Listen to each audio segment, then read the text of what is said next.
محمد و آل محمد صلوات.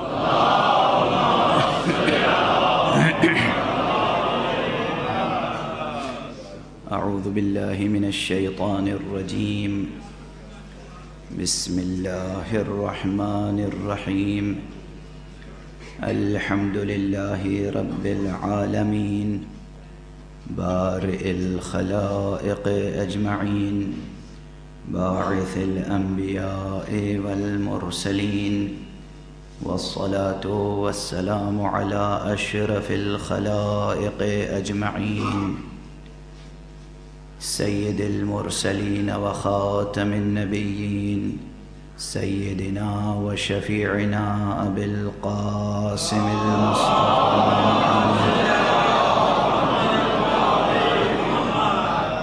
وعلى اہل بیتہ الطیبین الطاہرین الہداة المہدیین المعصومین المظلومین واللعنة الدائمة على أعداء الدين أجمعين.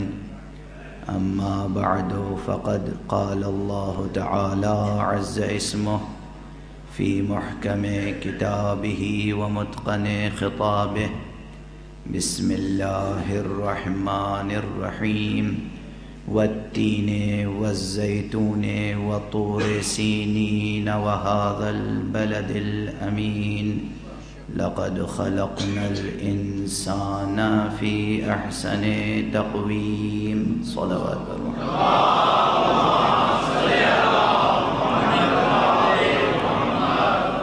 ایک مرتبہ اور بلند تر صلوات.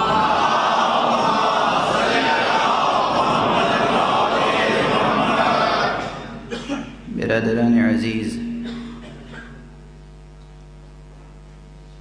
قرآن حکیم کے ایک انتہائی مختصر سے سورہ مبارکہ کی ابتدائی چند آیتیں میں نے آپ حضرات کے سامنے تلاوت کی ہیں. موجودہ ترتیب قرآنی کے اعتبار سے یہ سورہ مبارکہ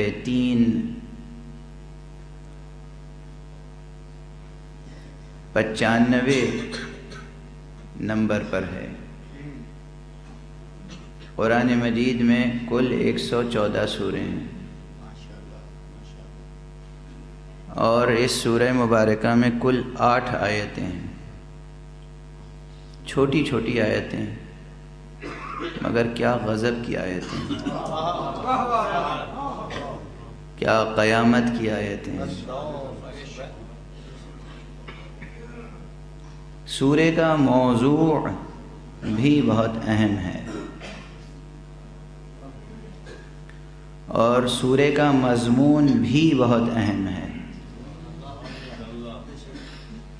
لاہور اردو زبان و ادب کا مرکز رہا ہے، تو مجھے یہ توقع نہیں ہے کہ آپ موضوع اور مضمون کے فرق سے واقف نہیں ہوں گے. موضوع الگ ایک چیز ہے، مضمون الگ ایک چیز ہے. قرآن حکیم میں بار بار عرض کرتا رہا ہوں کہ پورے قرآن مجید کا ایک موضوع ہے. اب تو یہ جملہ یاد ہو گیا ہوگا نا سب کو. پورے قرآن مجید کا ایک موضوع ہے اور وہ ہے توحید. ایک ہی موضوع ہے. کوئی پوچھے بھائی قرآن کا موضوع کیا ہے؟ توحید، حقیقت توحید. لیکن حیات اور کائنات کے جتنے مسائل ہیں وہ سب قرآن مجید نے اسی ایک بنیاد پر تفسیر بھی کیے ہیں اور ان کے حل بھی پیش کیے ہیں. اب اس میں مضامین سینکڑوں نہیں، ہزاروں نہیں، کروڑوں مضامین ہیں. اتنے مضامین ہیں کہ قرآن مجید کے مضامین کا احصاء نہیں ہو سکتا. اب ایک جملہ عرض کروں، ایک موضوع رکھتے ہوئے انگنت مضامین کا سمو دینا کسی ایک کام میں، کسی ایک کتاب میں، یہ اسی ہستی کا کام ہو سکتا تھا جو تنہا ایک واحد و احد و فرد و صمد و یکتا و یگانا و وتر ہوتے ہوئے ایسی کائنات سجا سکے جس کی کثرتوں کی کوئی انتہا نہیں ہے۔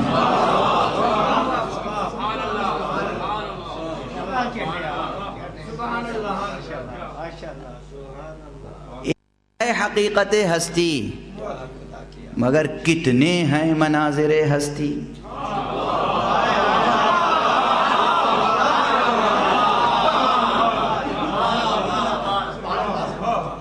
ایک ہے حقیقت ہستی، مگر کتنے ہیں مناظر ہستی۔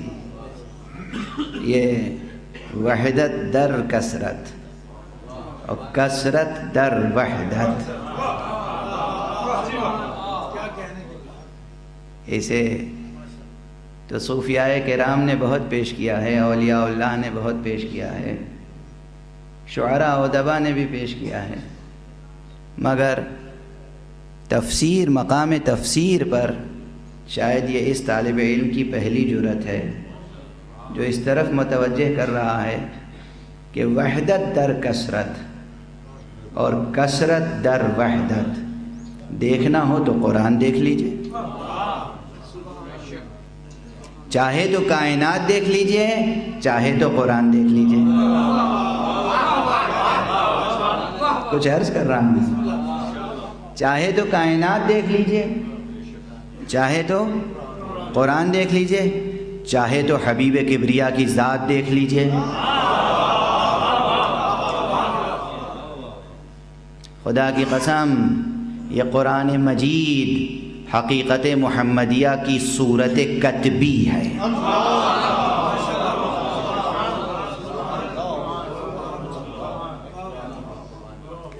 لکھے ہوئے محمد کا نام ہے قرآن،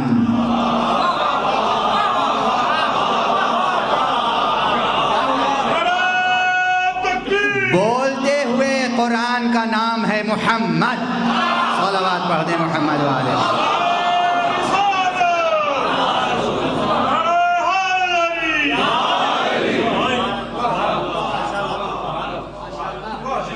یہ قرآن صورت کتبیہ انسان کامل ہے۔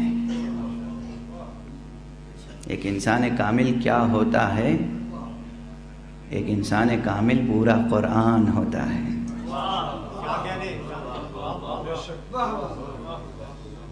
چھوٹے چھوٹے جملے ہیں، یاد رکھیے گا۔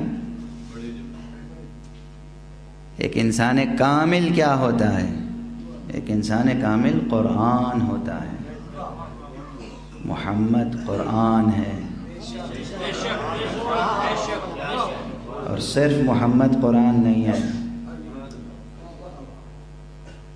انسان کامل کی فہرست ہے ہمارے پاس۔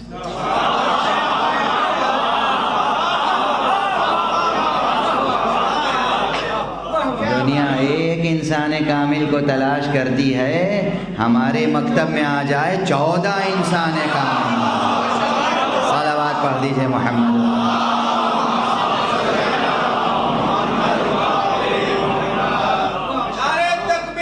کہ جو عورت کو انسان ہی نہیں سمجھتے تھے،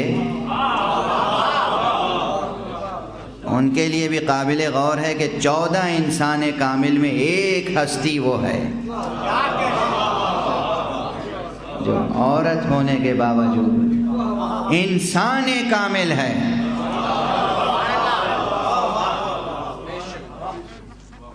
انسان کامل۔ آپ تعجب نہ کیجیے گا، آج اس موضوع کو چھیڑوں گا نہیں، بس جملہ آ گیا تو عرض کر دیا کہ ابھی تک بعض ایسے مکاتب فکر ہیں کہ جو عورت کو انسان نہیں مانتے، اور ماضی میں تو بہت تھے جو عورت کو انسان ہی نہیں مانتے تھے، عورت کو اپنے استعمال کی ایک چیز سمجھتے تھے، ایک کموڈیٹی سمجھتے تھے۔ عورت انسان کامل ہے، عورت انسان ہے، اور عورتوں میں بھی انسان کامل ہے۔ پاک بلند زہرا صلوات اللہ۔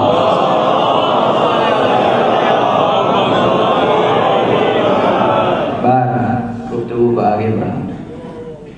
اس سورہ مبارکہ میں بھی کل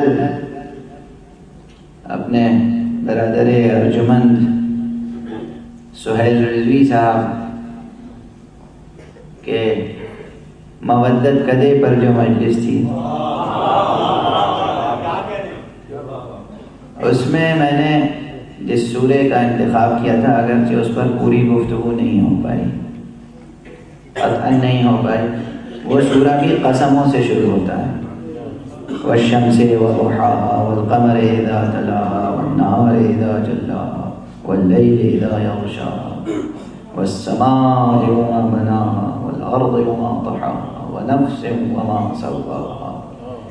11 قسموں کے بعد ارشاد الہی ہے فألهمها فجورها وتقواها قد افلح من زکاها وقد خاب من دساها۔ نفس انسانی کی بات چھیڑ دی گئی، اور یعنی 11 قسموں کے بعد نفس انسانی کا تذکرہ خود نفس انسانی کی عظمت کو ظاہر کرتا ہے۔ اور اس سورے میں دیکھیں والتین والزیتون وطور سینین وہذا البلد الامین، 4 بڑی قسمیں، والتین قسم ہے، والزیتون قسم ہے، وطور سینین قسم ہے، وہذا البلد الامین قسم ہے۔ اس کے بعد کس کا ذکر ہے؟ لقد خلقنا الانسان فی احسن تقویم۔ تین و زیتون کی قسم، طور سینین کی قسم، بلد امین کی قسم، ہم نے انسان کو بہترین اندازہ خلقت کے ساتھ پیدا کیا ہے۔ اس وقت معاشرے انسانی کا سب سے بڑا زیاں یہ ہے کہ انسان ہر چیز کا قدر شناس ہے سوائے اپنے۔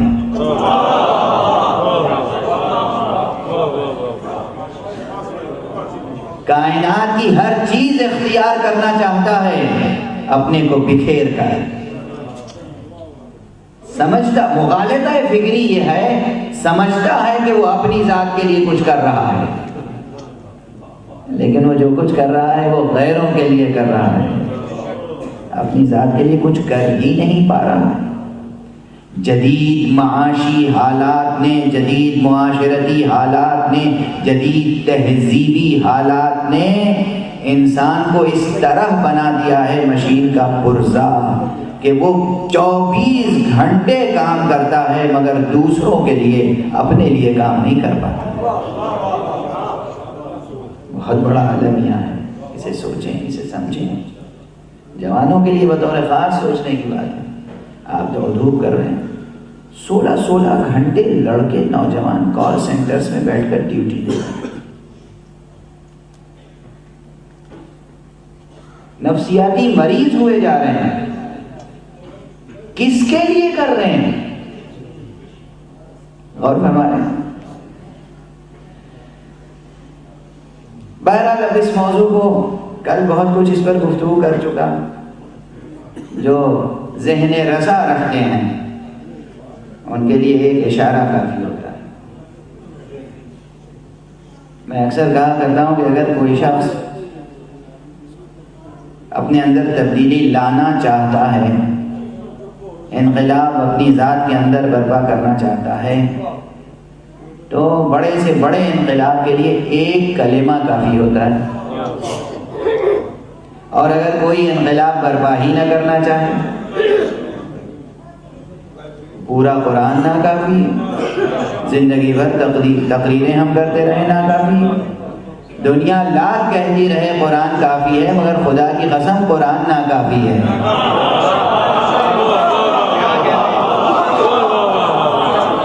آخر موجود ہے قرآن، مگر ملت اسلامیہ میں زندگی کے آثار کیوں نہیں ہیں، ارتقاء کے آثار کیوں نہیں ہیں؟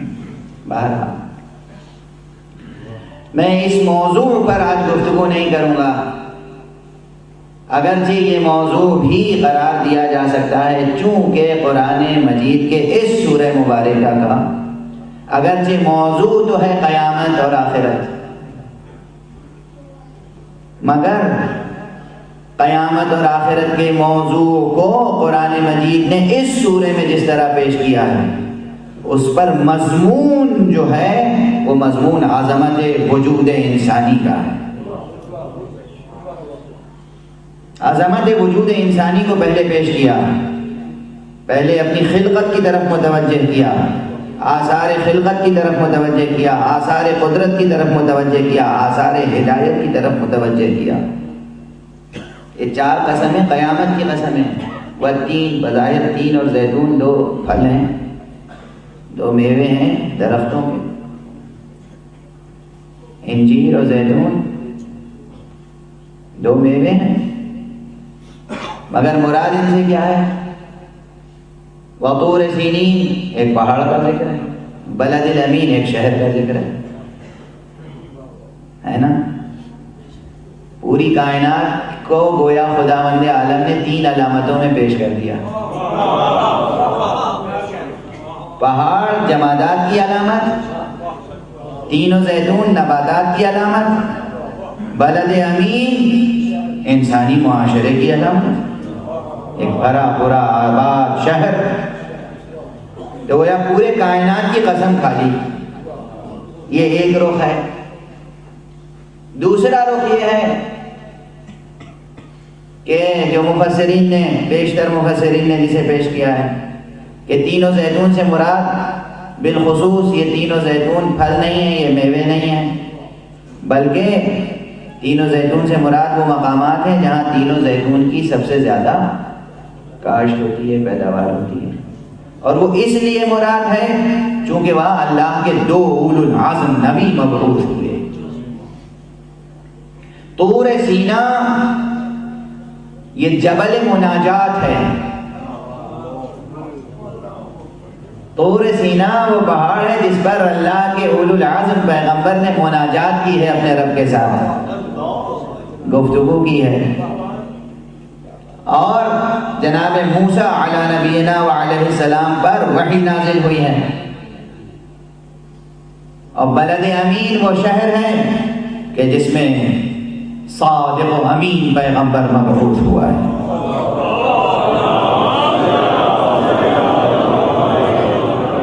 گویا کہ تمام حاملین شریعت اپنے اولو العزم انبیاء اور ان کے آثار و مقامات کی قسم کھا کر، خدا کہہ رہا ہے کہ خدا کی کہ ان چیزوں کی قسم، ان چیزوں کو گواہی میں پیش کر رہا ہوں تمہارے سامنے کہ میں نے انسان کو بہترین اندازہ خلقت کے ساتھ پیدا کیا ہے، مگر دیکھو تو میرا قانون مکافات، قانون مکافات، لقد خلقنا الانسان فی احسن تقویم ثم رددناہ اسفل سافلین، ہم نے بہترین تقویم پر انسان کو خلق کیا اور اس کے بعد پست ترین منزل پہ اس کو پہنچا دیا۔ کہنے کا مقصد کیا ہے؟ ثم رددناہ اسفل سافلین الا الذین آمنوا وعملوا الصالحات فلهم اجر غیر ممنون فما يكذبك بعد بالدین الیس اللہ باحکم الحاکمین۔ اصل موضوع ہے آخرت، اصل موضوع ہے قیامت، اصل موضوع ہے عدل الہی۔ اس موضوع پر استدلال کیا ہے؟ قانون مکافات۔ استدلال کو کس مضمون میں پیش کیا ہے؟ مضمون عظمت انسانی۔ سمجھ میں آ رہی ہے بات؟ موضوع ہے آخرت، دلیل ہے دلیل مکافات، قانون مکافات۔ قانون مکافات کیا ہے؟ قانون مکافات یہ کہ جو کرو گے وہ بھرو گے، یہ جو کرو گے وہ بھرو گے ہی کو اس انداز سے پیش کیا ہے کہ دیکھو ہم نے تم کو پیدا تو کیا بہترین منزل تخلیق پر، مگر تمہارے اعمال اگر اچھے نہیں ہیں تو یہ نہ سمجھو کہ ہم اس بات کا خیال کریں گے کہ ہم نے کیا پیدا کیا تھا، کیسا پیدا کیا تھا۔ ہم نے جس مقام پر تمہیں پیدا کیا تھا اگر تم خود اس مقام کی حفاظت نہیں کرو گے تو ہم پسترین درجے تک پہنچا دیں گے. یہ تھوڑی کہ کوئی قاہرانہ نظام ہے کہ ثم رددناہ اسفل سافلین. ہم نے وہ بلندی پہ پیدا کیا اور پستی پہ پہنچا دیا. بلندی پر پیدا کیا اور پستی پر پہنچا دیا. نہیں، یہ بات نہیں ہے کہ خود خدا نے ایسا کچھ کیا. یہ ثم میں بہت بڑی بحث پوشیدہ ہے، اور یہاں پر فکر انگیز بات یہ ہے کہ دیکھو ہر خالق کو اپنی تخلیق سے محبت ہوتی ہے. مجھے بھی تم سے محبت ہے، مجھے بھی تم سے محبت ہے. میں نے تمہیں بہترین اندازہ تخلیق پر، بہترین سانچے وجود میں، وجود کے بہترین سانچے میں تمہیں پیدا کیا، لیکن اس کے باوجود ثم رددناہ اسفل سافلین، ہم نے تمہیں پسترین منزل پہ پھینک دیا. بالکل صحیح کہا. الا الذین آمنوا، سوائے ان کے کہ جو ایمان لانے والے ہیں، وعملوا الصالحات، اور اچھے کام کرنے والے ہیں. ان کے لیے کیا ہے؟ فلہم اجر غیر ممنون، ان کے لیے بے اندازہ اجر ہے. قرآن مجید کی ترکیبیں آسان نہیں ہیں سمجھنا. اسی سورے میں کم سے کم چند ترکیبیں ایسی ہیں جن کا سمجھنا بہت دشوار ہے. پہلی ترکیب احسن تقریب کی ہے. اس کا سمجھنا کیا آسان ہے، ترجمہ آسان ہے. میں نے کر دیا بہترین اندازہ تخلیق. میں کیا حق ادا ہو گیا، مفہوم ادا ہو گیا، مضمون ادا ہو گیا؟ ادا نہیں ہوا. اجر غیر ممنون، یہ ترکیب بے پناہ معنویت رکھتی ہے. اسے کسی دوسری زبان میں ٹرانسلیٹ کیا ہی نہیں جا سکتا. صرف چند توضیحی باتیں کی جا سکتی ہیں. اب آپ یہاں پر ذرا ٹھہرے ہیں اور پہلے موضوع کی ذرا اہمیت کا اور اندازہ کر لیں. آخرت کا موضوع کتنا اہم موضوع ہے. آخرت فراموشی اس وقت معاشرے کا دوسرا بڑا عنصر ہے جو اسے تباہی تک لے جا رہا ہے. پہلا عنصر خدا فراموشی، دوسرا عنصر آخرت فراموشی. خدا فراموشی پہلا عنصر ہے. کل جو جملے ادھورے رہ گئے تقریر میں یہ کہہ رہا تھا کہ آج کے معاشرے کی قدریں اشتہارات متعین کرتے ہیں، لیکن ماضی میں جو معاشرے انسان کے تھے ان معاشروں میں واقعاً اتنی برائیاں نہیں تھیں. کیوں نہیں تھیں؟ اس لیے کہ قدروں کا تعین نہ اشتہارات کرتے تھے، نہ مارکیٹ میں ہوتا تھا، نہ سماج کرتا تھا، نہ فرد کرتا تھا. قدروں کا تعین خدا کی مرضی و مصلحت پہ ہوا کرتا تھا. مائیں، جاہل مائیں، بوڑھی عورتیں بچوں کو جب کسی اچھے کام کی طرف راغب کرتی تھیں تو یہ کہتی تھی اللہ کی یہ مرضی ہے بیٹا. جب کسی برے کام سے روکتی تھی تو کہتی تھی بیٹا یہ کام نہ کرو، اللہ ناراض ہوگا.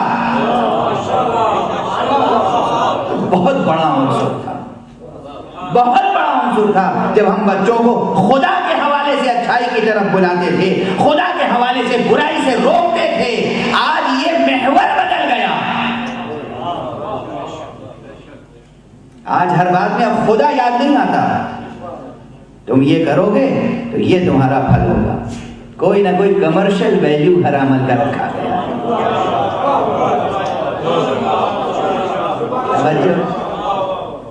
کیریئر بنے گا بیٹا، مکتب جاؤ گے کیریئر بنے گا. کیریئر ہے، خدا نہیں آئے. ماں کی نصیحت میں بھی تاثیر کہاں سے پیدا ہوتی ہے؟ تاثیر تو دینے والا وہ ہے، تاثیر تو خدا دیتا ہے کلام میں۔ بھئی کتنے شعر کہتے ہیں، کتنے استاد گزرے ہیں دنیا میں، مگر غالب کے کلام میں تاثیر ہے، میر کے کلام میں تاثیر ہے، انیس کے کلام میں تاثیر ہے، دبیر کے کلام میں تاثیر ہے۔ کیوں تاثیر ہے؟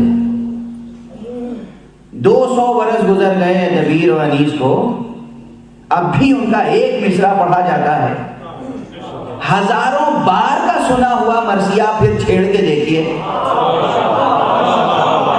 یہ کہاں سے ہے جو تاثیر تازہ بتازہ کلام میں موجود ہے؟ خالق کلام مر گیا مگر تاثیر عطا کرنے والا زندہ ہے۔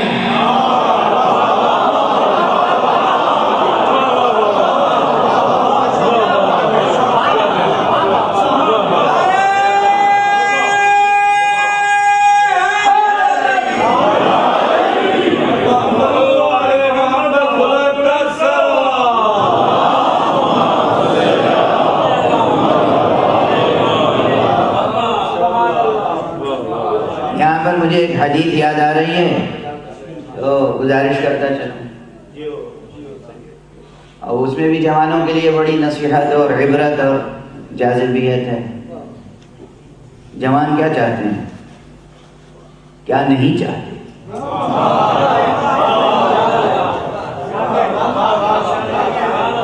جوان کیا چاہتے ہیں؟ ارے بھائی کیا کیا نہیں چاہتے؟ دولت چاہیے، عزت چاہیے، آبرو چاہیے، عظمت چاہیے، شہرت چاہیے، سب چاہیے۔ بات چھوٹی چھوٹی چیزوں کا ذکر نہیں کر رہا ہوں، ہو سکتا ہے وہ چھوٹی چھوٹی چیزیں آپ کے لیے بڑی بڑی ہوں، مگر عزت، آبرو، عظمت، وجاہت چاہیے نہیں چاہیے؟ حضور فرماتے ہیں کہ ان اللہ سبحانہ وتعالی یقسم الثناء کما یقسم الرزق، اللہ اسی طرح انسان کو حسن ثنا اور اچھی شہرت عطا فرماتا ہے جس طرح وہ رزق عطا فرماتا ہے۔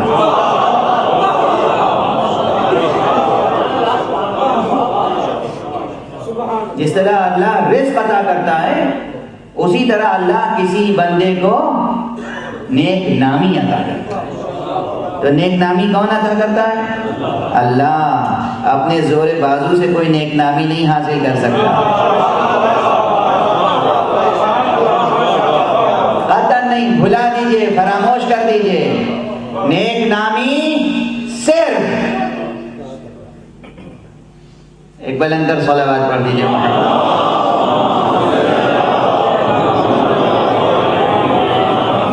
ایک اور بلندر صلوات۔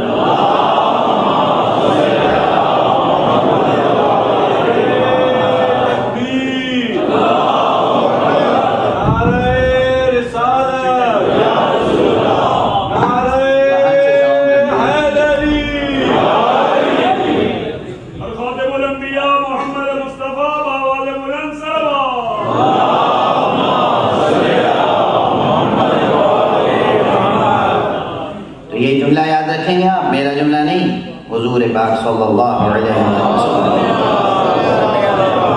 فرماتے ہیں ان اللہ سبحانہ وتعالی یقسم الثناء کما یقسم الرزق، جس طرح وہ رزق تقسیم کرتا ہے اسی طرح وہ حسن ثنا، نیک نامی، صرف شہرت نہیں کہہ رہا ہوں، نیک نامی خدا عطا کرتا ہے۔ اور ہمارا حدیث دوبارہ جس طرح خدا نیک نامی عطا کرتا ہے اسی طرح خدا تاثیر دیتا ہے کلام میں۔ کل مائیں نصیحت کرتی تھی بچوں پہ اثر ہوتا تھا، آج مائیں نصیحت کرتی ہیں اثر نہیں ہوتا۔ کل خدا کے لیے مائیں سوچتی تھیں، آج خودی کے لیے سوچتی ہیں۔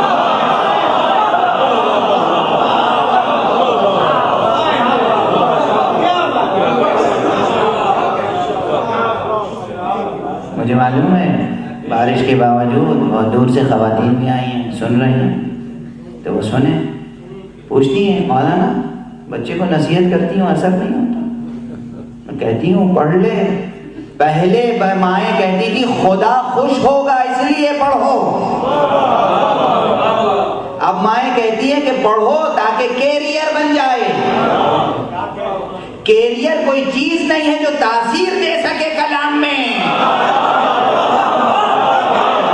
یہ خدا ہے جو کلام میں تاثیر عطا کرتا ہے۔ پہلے مائیں کہتی تھی بیٹا اللہ کے رسول خوش ہوں گے، مولا خوش ہوں گے، اچھے انسان بنو۔ اب کیا نہ اللہ کے رسول کا حوالہ آتا ہے نہ مولا کا حوالہ آتا ہے۔ اور جب بچوں کو لے کر بیٹھتی ہیں مائیں، اس وقت بھی نہ اللہ ذہن میں ہوتا ہے، نہ رسول ذہن میں ہوتا ہے، نہ مولا ذہن میں ہوتے ہیں، اس وقت بچے کا کیریئر ہے نا۔ جس نے بچہ دیا ہے وہ آپ سے زیادہ اس بچے کے کیریئر کی فکر رکھتا ہے۔ آپ اس بچے کو اس کی خاطر تربیت کریں، اس کی خاطر، خدا کی خاطر۔ تو بات یہ آگے بڑھ گئی، میں تو صرف غالب کا حوالہ دیا۔ دیکھیے آخرت کا موضوع اہم ہے، کتنا اہم ہے۔ غالب کے دیوان کا جو پہلا مطلع ہے، نقش فریادی ہے کس کی شوخی تحریر کا، کاغذی ہے بیرہن ہر پہ کرے تصویر کا۔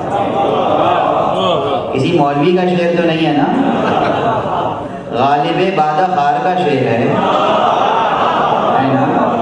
اس شعر میں فکر کیا ہے؟ اس شعر میں خدا کی قسم عظیم اشعار میں سے ایک شعر ہے، دنیا کے عظیم ترین اشعار میں سے ایک شعر۔ اگر غالب کچھ نہ کہتے زندگی بھر، صرف یہ ایک مطلع کہہ کے مر جاتے، تب بھی وہ دنیا کے بڑے شعراء میں شمار کیے جانے کے لائق ہو۔ یہ مطلع اپنی جگہ بہترین حمد کا بھی مطلع ہے، یہ مطلع اپنی جگہ بہترین مناجات اور دعا کا بھی مطلع ہے، اور اس مطلع میں بہترین تصور آخرت بھی موجود ہے۔ ایک حیرت و استعجاب کے لہجے میں خدا نے گویا حمد کی ہے خدا کی، تغزل کے لہجے میں نقش فریادی ہے کس کی شوخی تحریر کا، کس کی، کس کی، اس میں جو حیرت ہے، بے پناہ حیرت، بے پناہ استعجاب، بے پناہ مبالغہ، شعری اعتبار سے وہ ذہن کو رب اکبر کی طرف لے جاتا ہے۔ کون ہے اس کائنات کا خالق؟ کون ہے اس کائنات کا خالق جس نے اتنی حسین، اتنی بولتی ہوئی تصویریں بنائی، اتنی بولتی ہوئی تصویریں؟ کائنات کی ہر چیز بولتی ہوئی نظر آتی ہے، اس لیے کہ ہر چیز فریادی جو ہے، اور فریادی ہونے کے باوجود یہی لفظ فریادی اور دوسرے مصرے میں کاغذی ہے بیرہن ہر پہ کرے تصویر کا۔ یہ اب سب لوگ جانتے ہوں گے آپ حضرات، میں کوئی شعر کی شرح کرنے تھوڑی بیٹھا ہوں ممبر پر، مگر میں موضوع کی اہمیت کے لیے عرض کر رہا ہوں کہ یہ موضوع ہر دھڑکتے ہوئے دل کا موضوع ہے، ہر سوچتے ہوئے ذہن کا موضوع ہے۔ خدا اور آخرت، خدا اور آخرت، اس فکر سے کوئی آزاد نہیں ہو سکتا، اس فکر سے کوئی ذہن اور کوئی ضمیر خالی نہیں رہ سکتا۔ ہر ذہن کی طلب خدا ہے، ہر ضمیر کی طلب آخرت۔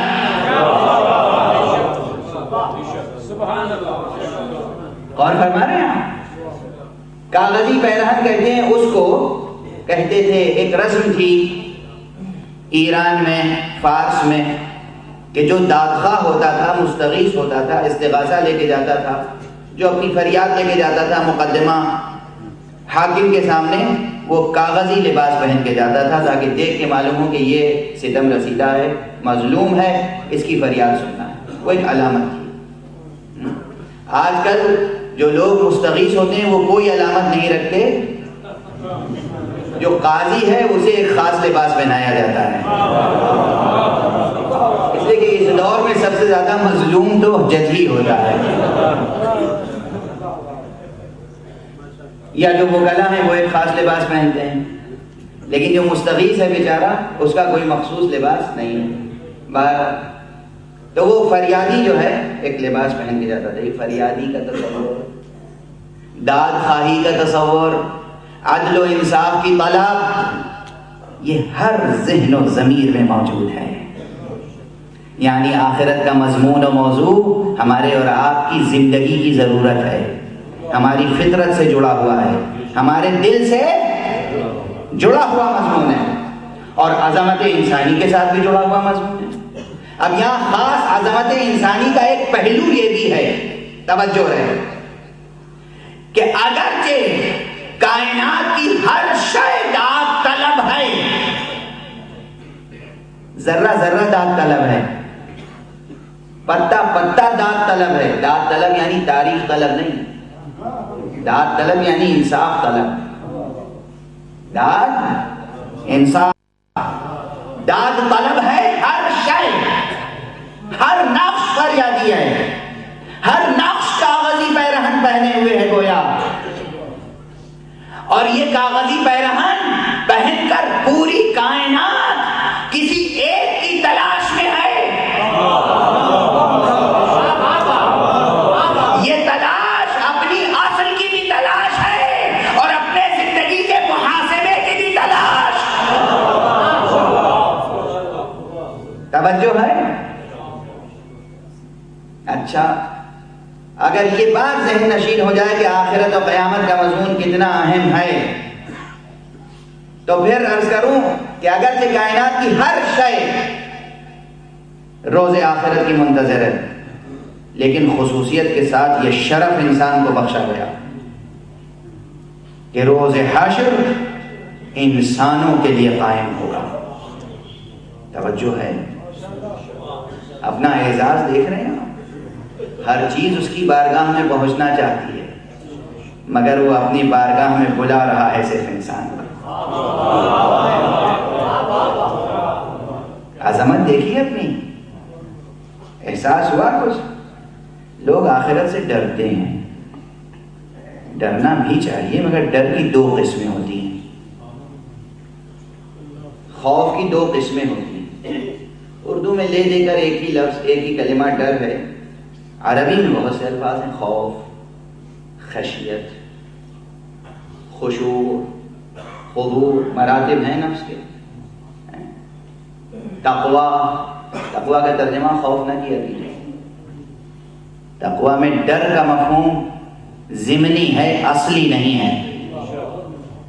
اور کیا ہے وہاں پر بھی مفہوم؟ خوف ایک منفی ہوتا ہے، ایک مثبت۔ منفی یہ ہے کہ جیسے ہمیں سانپ سے ڈر لگتا ہے،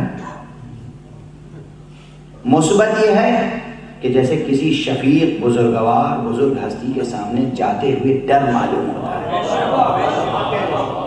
معلوم ہے بزرگ ہے، معلوم ہے شفیق ہے، معلوم ہے ہمیں چاہتا ہے، معلوم ہے ہمیں گزند نہیں پہنچائے گا، پھر بھی بارگاہ میں حاضر ہوتے ہوئے ایک ڈر محسوس ہوتا ہے کہ کہیں ہم سے اس کے خلاف ادب کوئی انجام، کوئی کام سرزد نہ ہو جائے۔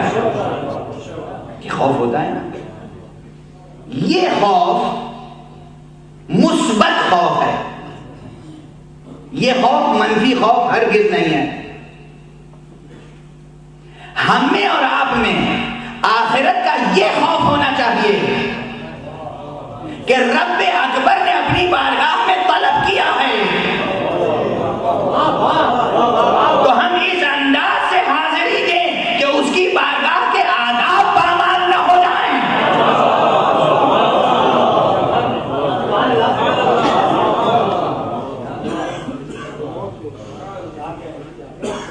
اور عرض کروں، گناہوں سے بھی ڈرنا چاہیے، اس میں کوئی شک نہیں، گناہوں سے ڈرنا چاہیے، خوف کرنا چاہیے، مگر رحمت سے مایوس نہیں ہونا چاہیے۔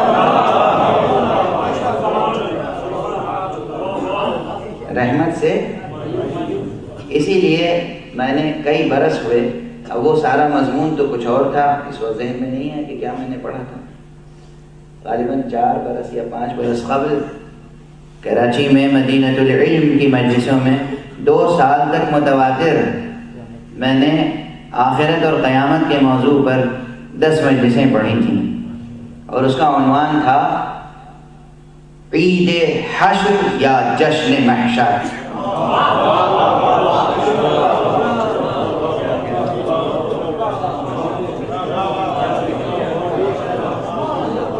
اگر آپ کی ذہانتیں بیدار ہیں تو ان 2 ترکیبوں میں بہت کچھ کہہ دیا ہے میں نے. آخرت کے تصور سے روئیں وہ کہ جو شفیع نہ رکھتے ہوں.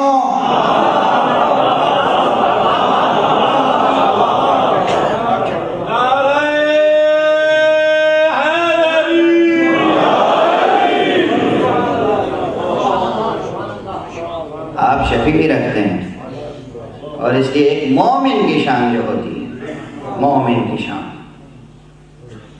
ہاں دیکھیے ایک حدیث اور مجھے یاد آ گئی، وہ خاص میرے لیے ہے اس وقت، لیکن بتا دیتا ہوں. وہ ذہن میں بار بار، میرے ذہن میں بار بار دستک ہلکا لفظ ہے،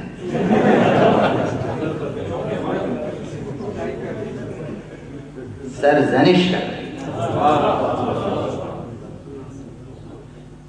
اب حدیث یہ ہے کہ بدترین فقیہ وہ ہے جو لوگوں کو خوف خدا سے آزاد کر دے یا رحمت خدا سے مایوس کر دے.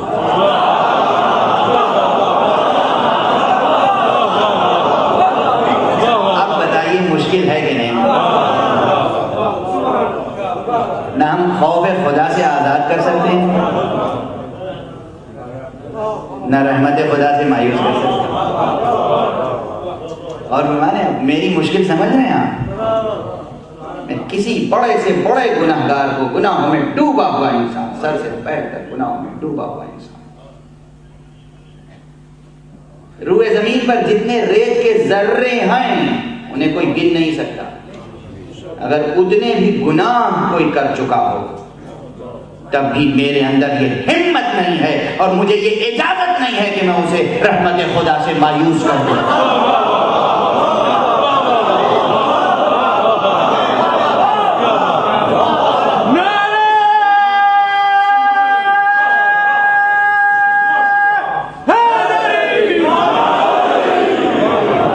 اذن نہیں ہے، اجازت نہیں ہے، حق نہیں رکھتا. ایک بلندر صلوات پڑھیے محمد.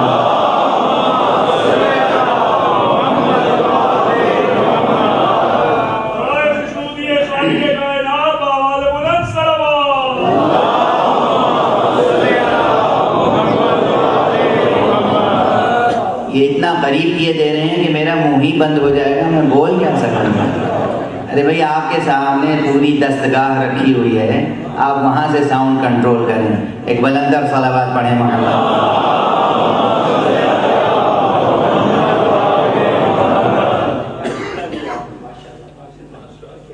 مجھے حق نہیں ہے کہ میں کسی گناہ گار کو مایوس کروں، رحمت خدا سے مایوس، اور وہ بھی اس رحمت خدا سے، اس خدا کی رحمت سے جس نے مصطفیٰ، مرتضیٰ، زہرا، حسن و حسین جیسے شفاعت کرنے والے عطا کیے.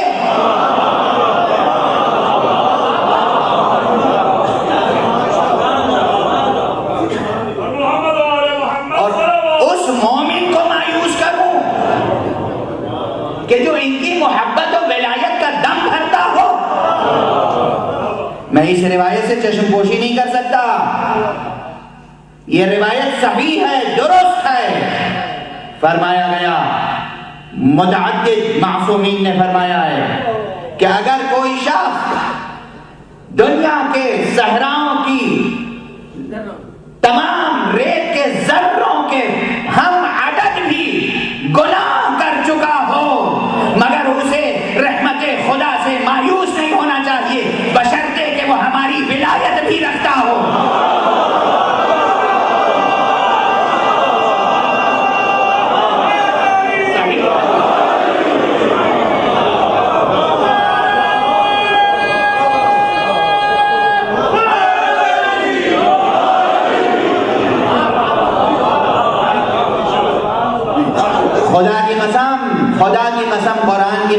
صحیح حدیث ہے، چھوٹے موٹے محدثوں سے نہ پوچھیے گا، یہ حدیث پوچھیے گا جا کے امام بخاری سے،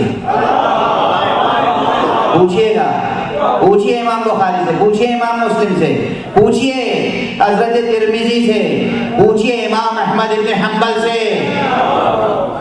دیکھیے مسند احمد ابن حنبل،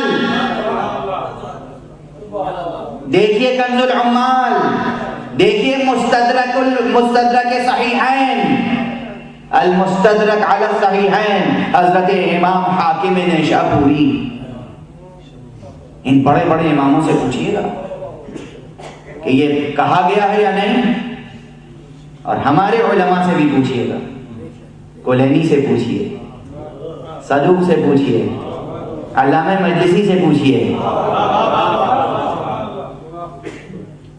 علامہ حر عاملی سے پوچھیے، پوچھیے، وہ کہیں گے صحیح حدیث معصوم نے فرمایا تم نے اگر ریت کے ذروں کے برابر بھی گناہ کیا ہے اور ہماری ولایت رکھتے ہو تو نجات سے مایوس نہ ہونا، رحمت خدا سے مایوس نہ ہونا۔ ایک طرف یہ حق ہے، ایک طرف یہ حق ہے، دوسری طرف مجھ میں ہمت نہیں ہے کہ میں کسی ایسے شخص کو بھی جس نے زندگی میں کوئی بھی گناہ نہ کیا ہو خوف خدا سے بے نیاز کر سکوں۔ العظمت للہ، خدا کی قسم، جلال الہی، جمال الہی، مرتبہ کمالات الہیہ، اس کے شایان شان عبادت کون ہے جو کر سکے؟ گناہ نہ کرنا کوئی احسان ہے خدا پر؟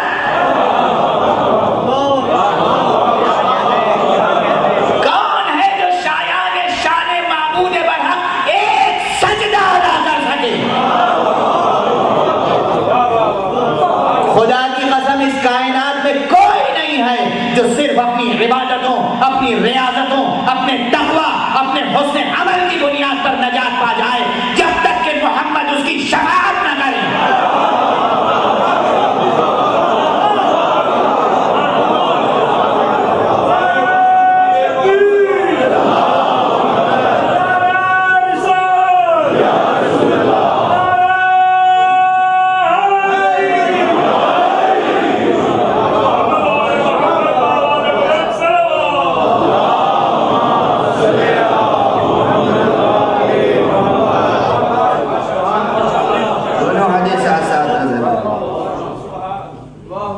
کسی کو بے خوف ہونے کا حق نہیں، خدا کی شان۔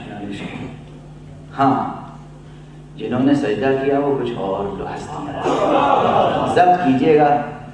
میں ایک ایسے شاعر کا شعر اس وقت بے اختیار یاد آ گیا ذہن میں، حضرت نذیر بنارسی، یہ ہندوستان کے تقریباً نیشنل پوئٹ کی حیثیت بھی رکھتے تھے ایک عرصے تک، اور غزل اور نظم کے بہت مشہور شاعر تھے، عوامی شاعر تھے، اور سواد اعظم سے تعلق رکھتے تھے، حضرات اہل سنت سے تعلق رکھتے تھے، مگر کیا منقبت سرکار سید الشہداء میں شعر کہا ہے، ضبط کیجئے گا اور سن لیجئے گا۔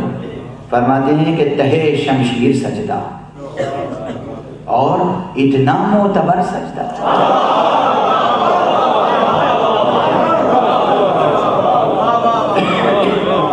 تہے شمشیر سجدہ اور اتنا معتبر سجدہ، بتاؤ بے نیاز اب بندگی کا اعتبار آیا۔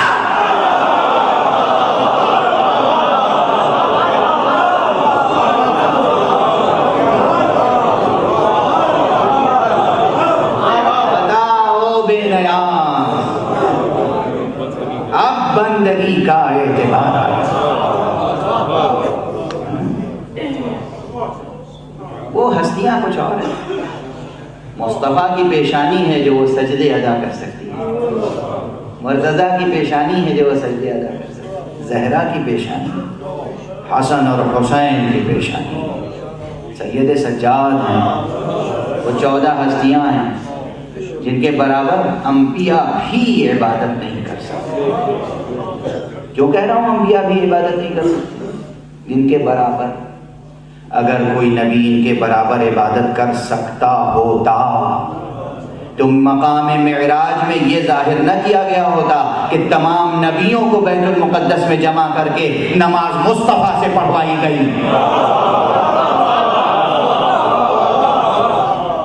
یہ علامت ہے حفظ مراتب، حفظ مراتب۔ مصطفیٰ کی ذات کچھ اور ہے۔ ہاں میرا ارادہ ہے معراج کے سلسلے میں کچھ بیانات بعد میں کروں گا اسی لاہور میں اس سفر میں انشاءاللہ، لیکن اس وقت پتہ نہیں کیوں تیزی سے گزرتا جا رہا ہے اور بات تیزی سے آگے نہیں بڑھ رہی۔ آج سے ایک ہی تو جملہ کہہ سکا ہوں میں کہ نہ میں رحمت خدا سے مایوس کر سکتا ہوں، نہ میں خوف خدا سے آزاد کر سکتا ہوں۔ پھر بھی اتنا ضرور ہے کہ اگر جذبہ ولایت ہے، شعور توحید ہے اور دامن مصطفیٰ و اہل بیت مصطفیٰ ہاتھ میں ہے تو امید قوی رہے، خوف پر غالب رہے۔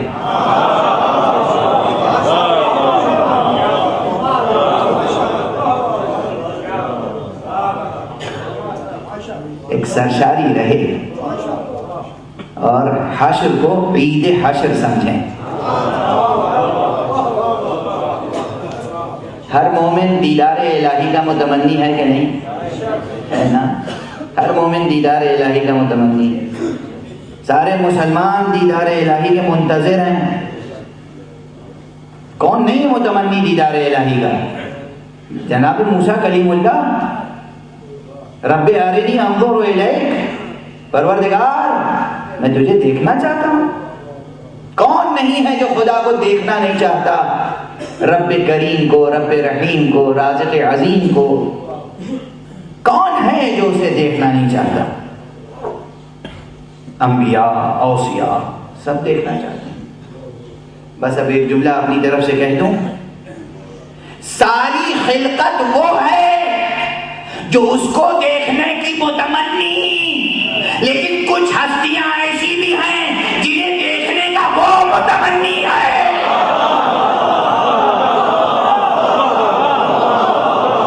جو اسے دیکھنے کے متمنی ہے وہ دور تک جاتے ہیں، جنہیں وہ دیکھنے کا متمنی ہے انہیں مقام کعبہ قوسین و ادنیٰ میں بلاتا ہے۔ صلوات محمد و آل محمد۔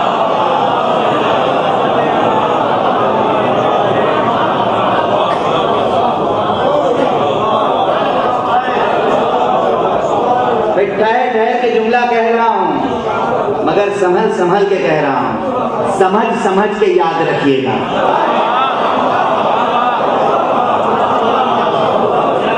بے سمجھے نہیں، قطعاً نہیں، بے سمجھے نہیں، سمجھ کے یاد رکھیے گا۔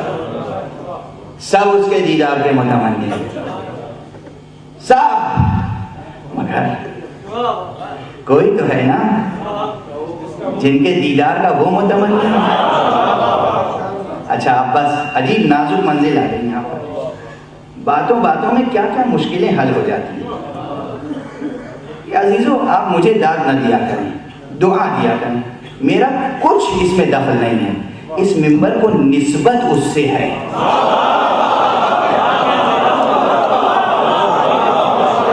جو باتوں میں مسئلہ حل کر دیتا تھا، ساری خلقت اس کی متمنی دیدار، وہ بھی بعض ہستیوں کا متمنی دیدار۔ اب جب روز حشر ہوگا تو منظر یہ ہوگا کہ وہ تو وہ ہستی ہے جو نظر آ ہی نہیں سکتی،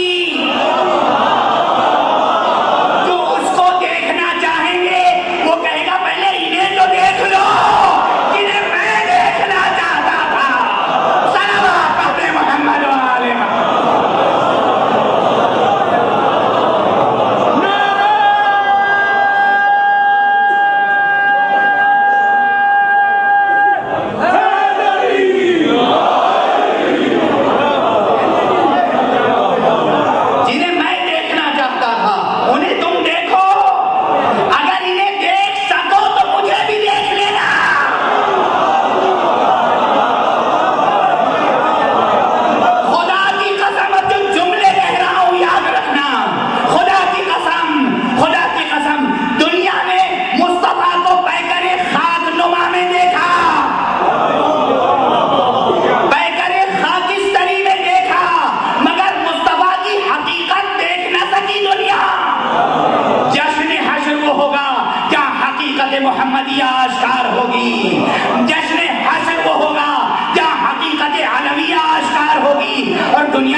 ابھی تک صحت و سلامتی علماء حق و مومنین و مومنات آواز بلند صلوات.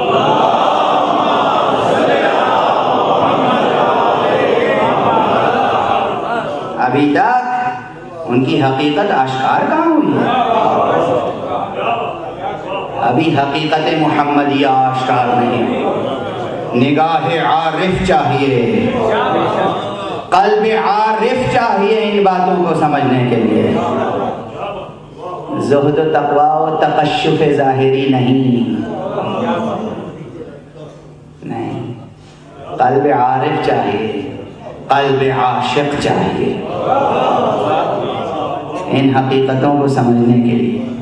اور پھر وہ نگاہ باطن چاہیے جو حقیقت محمدیہ کو سمجھ سکے، جو حقیقت مرتضویہ کو سمجھ سکے، جو حقیقت فاطمیہ کو سمجھ سکے.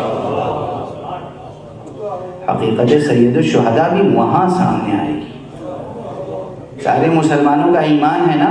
کیا ایمان ہے؟ کیا یقین ہے؟ شفاعت محمد کریں گے، یہ ایمان ہے؟ اچھا، اور محمد کیا فرماتے ہیں؟ میرے بیٹے حسین نے وہ قربانی پیش کی ہے کہ خدا نے حق شفاعت اسے دے دیا. خدا کی قسم، بس گفتگو آج نہیں روک رہا ہوں، یہ رسول کا ارشاد ہے.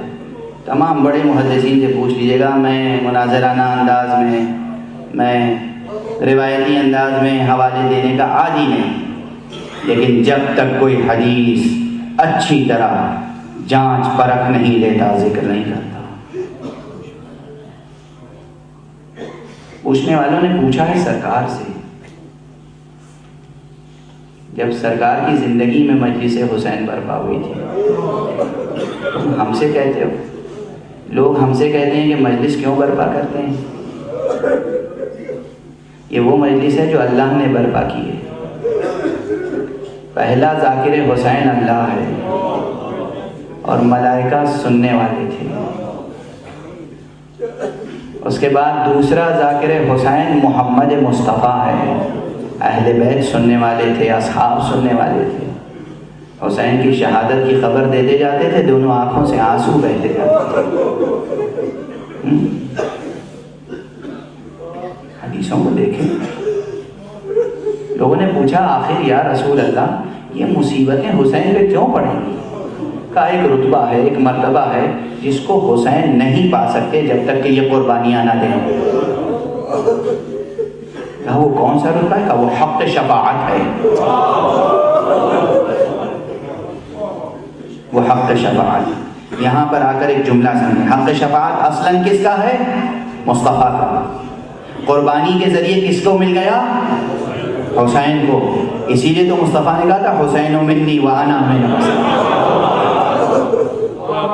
حسین مجھ سے ہے، میں حسین سے. اس ایک چھوٹی سی حدیث کے کتنے پہلو ہیں خدا کی قسم، کتنے پہلو. حسین منی وانا من حسین کی کتنی معنویت ہیں. ایک پورا عشرہ پڑھا جائے تب بھی اس چھوٹے سے ارشاد پیغمبر کی تفسیر کا حق شاید ادا نہ ہو پائے. حسین منی وانا من حسین. لیکن بس آج آخرت کا تذکرہ چھڑا ہے، کل کچھ اور عرض کروں گا. اب آپ کی آنکھوں سے آنسو ابل رہے ہیں، میں دیکھ رہا ہوں. آپ صبر و ضبط کا پہرا لگا رہے ہیں، مگر یہ آنکھیں ملی ہی ہیں حسین پر رونے کے لیے. خدا کی قسم ہمارے چہرے پہ یہ آنکھیں صرف حسین پہ گریہ کرنے کے لیے. ہم جب حسین پہ گریہ کرتے ہیں تو ان آنکھوں کا نور بڑھتا ہے. فرق ہے دونوں گریے میں. یوسف پر گریہ کرنے سے آنکھوں کا نور زائل ہو گیا تھا، کہ حسین پر گریہ ہے جو آنکھوں کا نور بڑھاتا ہے، جو حقیقتوں کو دکھاتا ہے. حقیقت توحید، حقیقت نبوت، حقیقت آخرت، حقیقت دین، حقیقت عصمت، حقیقت تقوی. اتنی حقیقتیں، حقیقت شریعت، حقیقت شفاعت، حقیقت ولایت، یہ سب ہمیں نظر آتی ہے جب ہماری آنکھیں اشک عزا سے دھل جاتی ہیں۔ خدا آپ کو ہمیشہ غم حسین میں اشک بار رکھے۔ بس چند جملے کافی ہوتے ہیں آپ کو حق ہے قیامت تک گریہ کرنے کا، اس لیے کہ جن ہستیوں کو حسین پر گریہ کرنا تھا ان کے گریے پر پابندی عائد کر دی گئی۔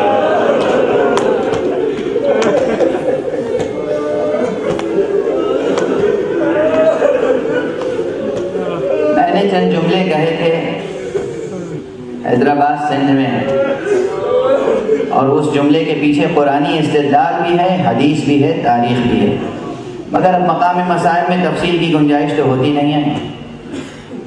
دنیا عزاداری پہ پابندی لگانا چاہتی ہے، مختلف طریقوں سے عزاداری کو مٹانا چاہتی ہے، اس انسٹیٹیوشن کو ختم کر دینا چاہتی ہے کہ کب تک رو گے، کب تک ماتم کرو گے، کب تک گریہ کرو گے۔ خدا کے واسطے دنیا یہ بات سمجھ لے، اگر ہم نے رونا بند کر دیا تو آسمان خون کے آنسوؤں سے روئے گا۔ اگر ہم نے رونا بند کر دیا تو زمین خون اگلنے لگے گی۔ اگر ہم نے ماتم کرنا چھوڑ دیا درخت کی شاخیں ماتم کریں گی، وحوش و طیور ماتم کریں گے، اس لیے کہ یہ کب ہوا تھا؟ حسین کا غم آج بھی تازہ ہے، حسین کا لہو آج بھی تازہ ہے، خشک نہیں ہوا ہے حسین کا لہو، مگر آج آسمان کیوں نہیں روتا؟ اس لیے کہ رونے والے موجود ہیں۔ علامہ جلال الدین سیوطی کی تفسیر اٹھا کر دیکھیے، اس تفسیر میں لکھا ہوا ہے شہادت حسین کے بعد آسمان خون کے آنسوؤں سے رویا۔ کیوں رویا؟ اس لیے کہ جنہیں رونا تھا ان پر پابندی لگا دی گئی تھی۔ زینب کو رونے کا حق نہیں تھا، ام کلثوم کو رونے کا حق نہیں دیا گیا۔ ارے 4 سال کی بچی، وہ بھی اگر باپ کو یاد کر کے روتی تھی تو تازیانوں سے اذیت دی جاتی تھی۔ اجرکم علی اللہ۔ بس گفتگو کو تمام کر رہا ہوں۔ قافلہ ان دنوں کہاں ہوگا؟ سن 61 ہجری کے ماہ محرم و سفر کا کیجئے، قافلہ شام میں ہے، شام میں، دمشق میں ہے۔ دمشق میں کہاں ہے؟ زندان میں ہے۔ یہ الفاظ کس کا قافلہ زندان میں ہے؟ آل رسول کا قافلہ۔ کس کا قافلہ زندان میں ہے؟ اہل بیت اطہار کا قافلہ۔ زینب زندانی ہے، سید سجاد زندانی ہے، اور زندان بھی کیسا کہ جہاں دن کی دھوپ اور رات کی اوس۔ خدا معلوم قافلے میں کتنے بچے تھے، کتنے بچے تو راستے میں ہلاک ہو گئے، لیکن چند بچے تھے جو شام تک رہے، اور وہ بچے اپنی ماؤں سے، پھوپھیوں سے گفتگو کرتے تھے۔ بچے، چھوٹے بچے، ان کی نفسیات کیا ہوتی ہے؟ چھوٹے بچے راستہ چلتے، ایک نہیں کئی راویوں نے سنی ہے یہ باتیں کہ کوئی چھوٹی سی بچی سر شام پوچھتی ہے، پھوپھی اماں یہ پرندے کہاں جا رہے ہیں؟ پھوپھی کہتی ہے بیٹا یہ اب اپنے گھونسلوں کی طرف، اپنے گھروں کی طرف جا رہے ہیں۔ وہ پوچھتی ہے پھوپھی اماں ہم اپنے گھر واپس کب جائیں گے؟ انا للہ